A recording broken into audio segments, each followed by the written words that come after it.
All right, still here, Super Bowl week on Radio Row. It's day three, but we're still talking to Syracuse alum throughout the industry. Joining us today, we got Avin. Avin, you couldn't be here in person. We're sad not to have you on Radio Row, but we're happy that you still took some time to talk to us. Yeah, for me, calm before the storm, Adam. I will be coming in. I'm doing the world feed, so I make my way to Yeah. the Bay Area on Saturday. I have an NBA game on Friday, so juggling, compartmentalizing, excited for you, excited for the whole crew. This has Yeah. become a major highlight every year for Newhouse Sports. So really thrilled that you've got to experience it yourself, and it's something that you'll carry with you to the next stage of your career and the next stage and beyond. It's awesome. It really is. It's something that, uh, somebody said the other day, this was my first thing that I did. And that was the first moment of my 25-year career. And, Yep. and Nick, one of my friends who's with us on the show, turns to me and says, God, I hope if this Super Bowl coverage is like the first thing that starts this career, I can't wait to see what's Yep. next. And it is right. So, Yeah. yeah, super Great. awesome. It's been incredibly cool to be here this week and talk to so many other Syracuse alum. You mentioned just how busy you are with everything you have going on. Obviously, Mike Tirico is the one calling the big game this year, and Is he? I did not get right? the No, memo. we didn't. I had Yeah, no idea. it's not out there on every press release or anything like that. Uh, Yeah. but we got to talk to Mike yesterday, and that guy just right now with what NBC is doing, going from basketball, Super Yeah. Bowl, right after the Super Bowl on the field, actually, he's doing Olympic stuff right away. So Yep. the what a seamless transition. Obviously, you've called a lot of big games in your career. I'm just curious about the kind of preparation that goes into that when you have such a busy schedule like this and juggling, calling Nets games and then calling Yep. CBS. Like, how do you kind of manage all of these different sports and games you have going on? I've been doing it so long, so it's all I know. I Yeah. don't know the other side of just prepare for one game per week, which, by the way, I get. I mean, if that's what your job is, then you put everything you've got into that one game. Sure. I've been doing this juggle for more than 30 years, so all I know is getting ahead, not procrastinating, doing my work early, getting to a place where I'm very comfortable with the workload of it, and then also jumping from one to another. Yeah. And that could be from NBA to college basketball, which is very different. I know the theory behind it is the same, but the pacing of the game is different. The Sure. information is different. How you work with your analyst is a bit different.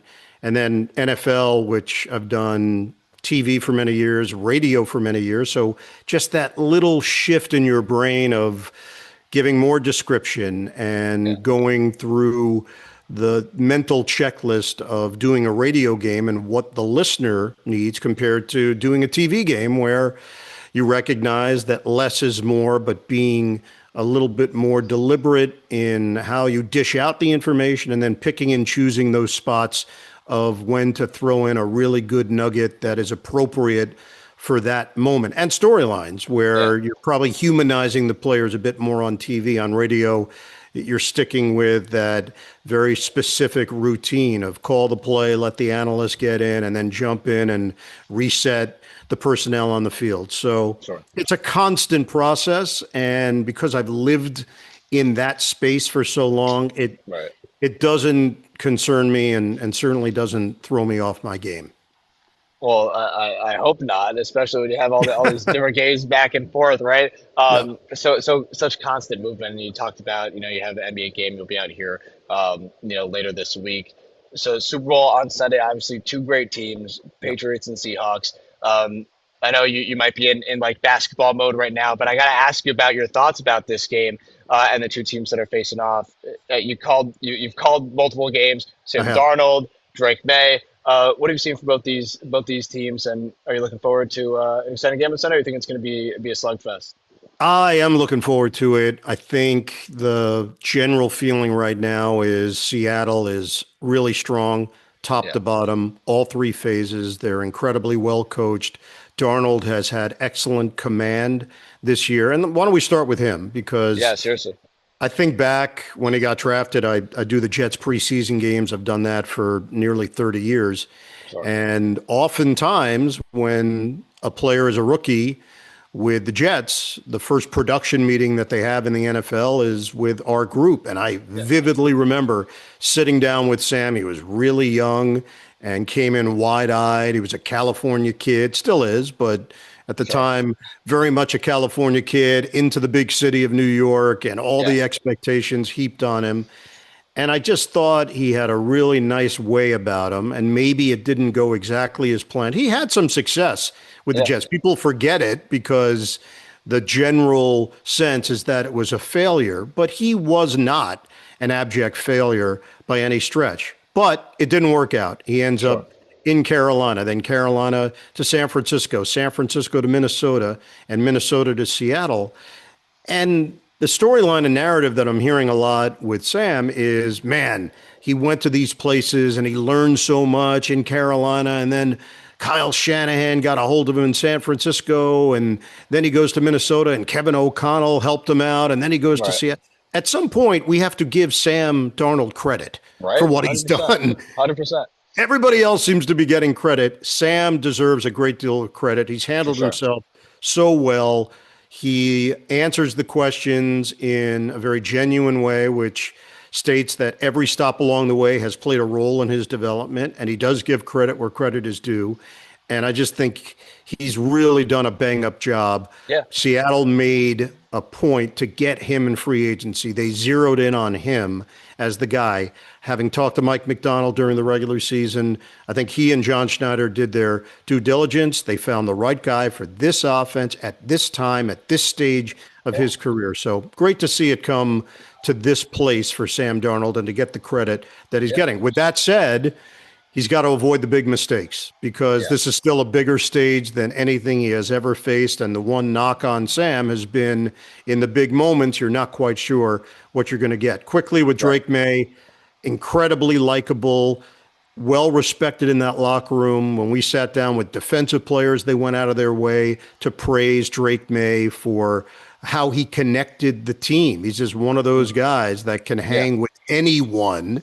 And then, of course, the Mike Vrabel influence. I just think he knows how to run a program. Agree And 100%. the turnaround is real, not just because of Mike Vrabel, but the tone that he sets. And his Yeah. fingerprints are all over this team. They spent a ton of money during the offseason. Also, give credit to Robert Kraft for recognizing that the Gerard Mayo hire was something that they needed to address. Vrabel was available, former Patriot.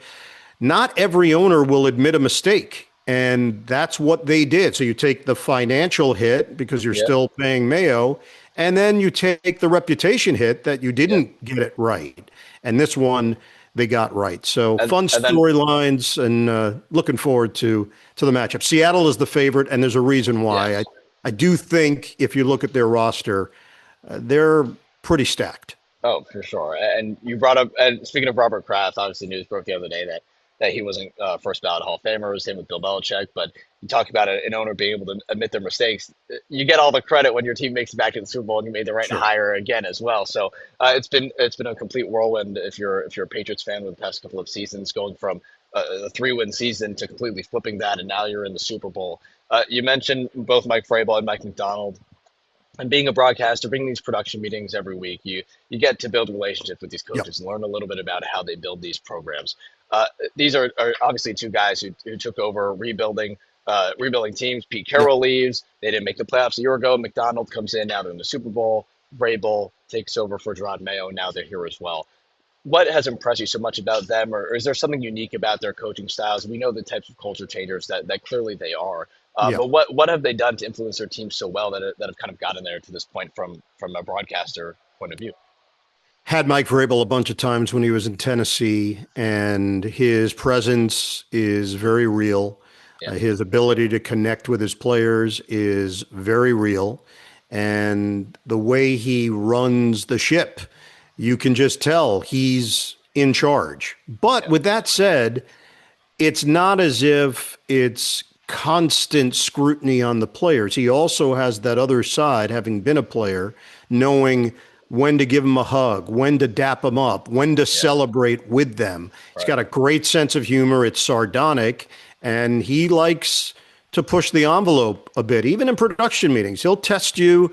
He'll give you side eye. If Yeah, you're not ready with a question and a good question, he'll let you know about it. And you yeah, can see how he may use those tactics with his players. So for sure. I just think he knows what he's doing. He just Yeah, has a really good feel and a good balance of running a football team. Now, Mike McDonald comes from a completely different background. He is not a football lifer. He's not someone that played at a high level. He's not someone that had family connections to the game. He just was an exceptionally bright individual yeah, that ended up taking this path and impressed both Harbaughs, both 100%. John Harbaugh and Jim Harbaugh. The thing about coaching that I found, if you can help, if you can bring insight, if you can assist a player in improving their Right. skills and their chances to get paid, you'll get respect It's in the true. NFL. Yeah, And that to me is what Mike McDonald has done. He is a mad scientist on the defensive end. And I think what we've seen is someone that had a clear vision of the kind of team that he wanted. And you saw the makings of it last year. yeah, They just knew they had to improve in certain areas, the quarterback position in particular. Defensively, they're lights out. unreal, Man, unreal. they are really good at all three levels. And to me, that side of the ball, that unit may end up being the difference in winning the Super Bowl. I mean, look back just over a decade ago when the Legion of Boom was together, and now this defense, which has just been a lead and one of the best all season Yep. long. So it's totally going to be a game changer. Seahawks Patriots going to be such an exciting culmination to what's been a historic football season. We had Tim Schlittner on our radio show today on Radio Row, director of comms at the NFL, also a Syracuse grad. And he talked about how the storylines this year it was so easy for him and his job because they had the most games decided by 3 or less points all Yep. season long. And so the storylines from this year were phenomenal. And it was like they had a game of the week every week. And because this is the end of the season, I'd love for you to kind of recap what it's been like to work with JJ Watt this first year. Yeah. It's been it's been so much fun watching you guys in the booth. What is it? What is that feeling like when you have a new partner and it just goes so well? What's this season? What's the season? You guys have great banter. What's the season been like? Yeah, these are arranged marriages. Yeah, You forget that you don't get to pick your partner. You are told who you're going to work with. And right. in this case, I had interviewed JJ a bunch of times in production meetings, certainly respected him as a player, knew Yeah, a little bit about him beyond the field because he was open in that way, whether it was some broadcasting, some acting, commercials. yeah, You could see the personality. for sure. So when we ended up next to each other at a CBS seminar the year before, when he was still doing studio, Yeah, and you know, at those types of meetings, you end up with some comments during some of the presentations, and we were cracking each other up. It just randomly, we ended up sitting next to each other and throwing lines out there and having some fun. But I thought nothing of it beyond, oh, that was cool to be hanging with JJ for a couple of hours. When I was told that he was going to do the Netflix game, so that was Christmas of 2024, I thought, right. oh, yeah, this will be fun. It's me, it's Nate Burleson, it's JJ Watt. He called me prior. We had a long conversation, and he asked me, well, what's the difference? Studio and games. And I said, well, with studio, you're doing TV. Right. And on games, you're doing football. Mm. And he paused for a second. He's like, oh, wow, I never thought of it that way. And that's the reality. I said, you're Yeah, going to talk more football in the 3 hour period than you've talked the entire season yeah, in studio because it's happening in real time. And sure. you've got to assess what's happening in real time, moment by moment. So Right. ultimately, I think he really enjoyed that experience. And then whatever discussions took place about him maybe doing it on a full time basis when I got the news. We spoke again. We ended up doing one game in the preseason, which went very well, a local Yeah, game, Jets Philadelphia. And then, boom, right out of the gate, we got Jets Pittsburgh to start the season. And you just know.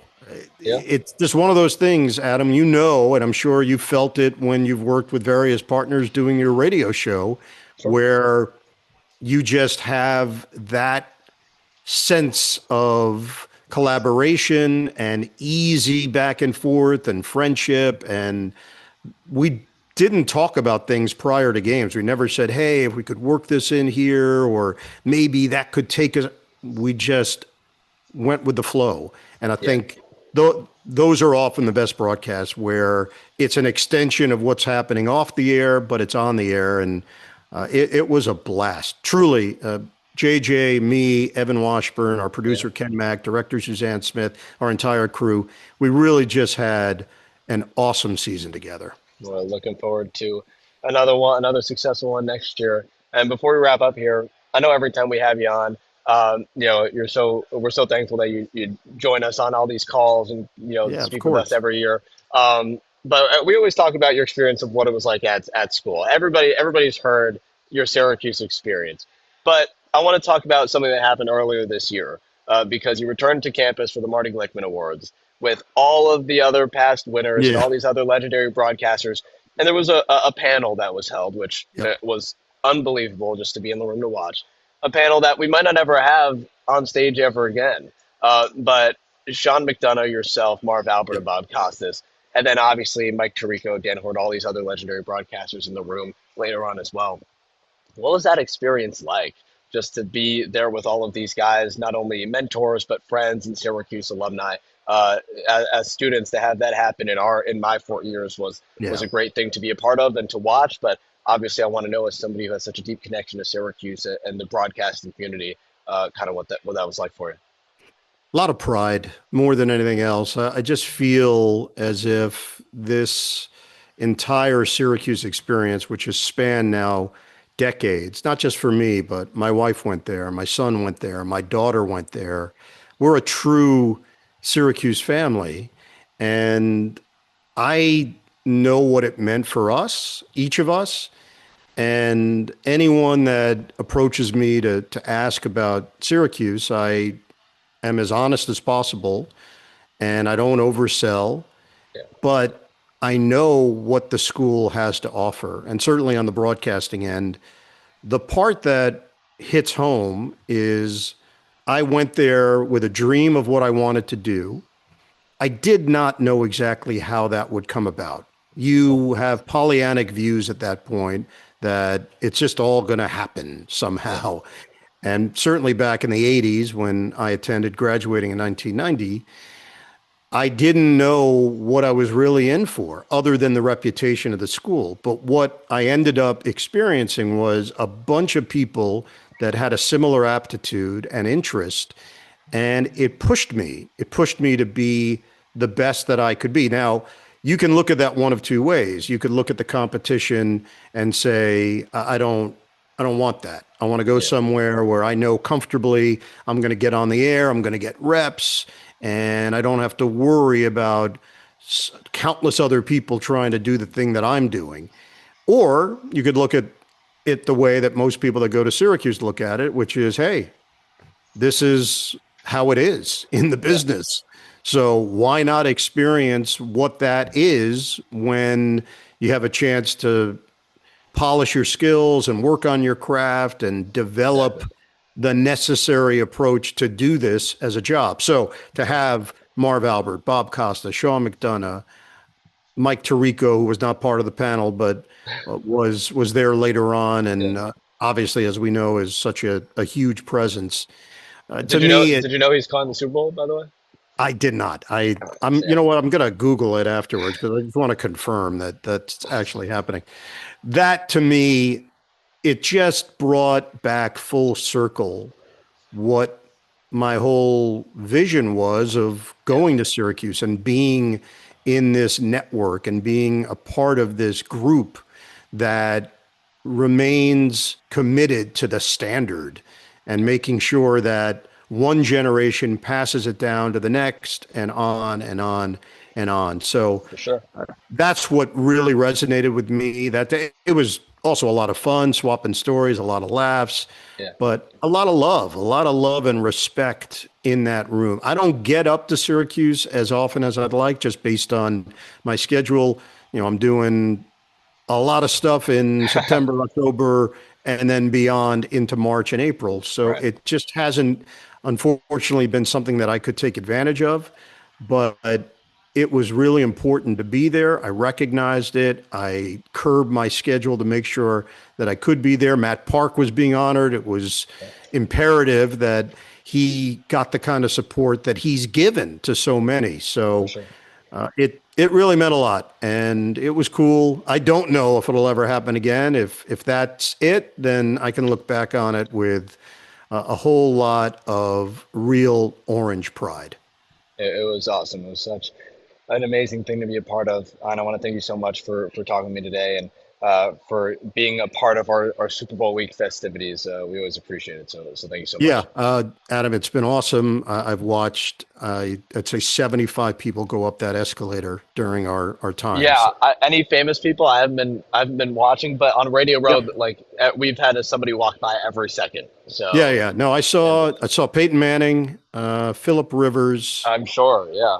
Well, I mean, and Cam Mike Newton, Tomlin. Cam Newton, Gronkowski, CD Lamb, all these guys were walking past the table this morning. We couldn't bring any of them over. They all had busy schedules, but it's been a lot of fun. It's been a pretty hectic year over in And again, so cool that you and the rest of the crew get to be there and experience it. I've been a part of the Super Bowl in different roles, but one of yeah, my early roles at WFAN Radio was covering the Super Bowl, the 1993 season, the Buffalo Dallas Super Bowl in Atlanta. yeah, So it yeah, was played in 1994. I was young and I leaned on a lot of my Newhouse experiences to get through that week and to try to propel and enhance our coverage in some way. So that was my first taste when I was 24 years old. And obviously now I've been a part of a bunch, whether it was CBS on the pregame show or doing the world feed and having the pressure of carrying that broadcast to the world, Adam. Like, think about right, the immense amount of stress that I have to make sure that the people of the Philippines are well educated and informed. That's what I have to go to bed at night right. thinking about. There's a lot of people out there who need to know the information, and you got to cover a Super Bowl before Noah did, right? So Yeah, you great, you great you point. you won that. Jazeline, who's with us here in San Francisco, is interviewing Noah. I believe in about half an hour. So Nice. you have anything you need to pass on? The crazy part with Noah is he is basically doing the role at the Super Bowl that I've done for the last four for CBS. So it's very surreal. And having spoken with him a couple of times this week leading up to it, just giving him Yeah, some insight into how I handle it. It's different sets, it's different partners. right, It really is a unique experience. And for him, I I know he's excited about anything related to the NFL. He's an NFL junkie, and yeah. to be a part of this is really a career highlight for him. So, and maybe point this out: his mom helped him pick out the various outfits that he Oh, would need between NBA, Super Bowl, and All Star game in college he, basketball. he he said, "Mom, I can't repeat the outfit." Yeah. Yeah. He's on an 18-day road trip. That's So ridiculous. packing might be a good topic for this one. A little bit of an issue there. Hey, thank you so much. Looking forward to talking with you again, and always appreciate your insight. Anytime, man. Adam, have a great time. Enjoy it.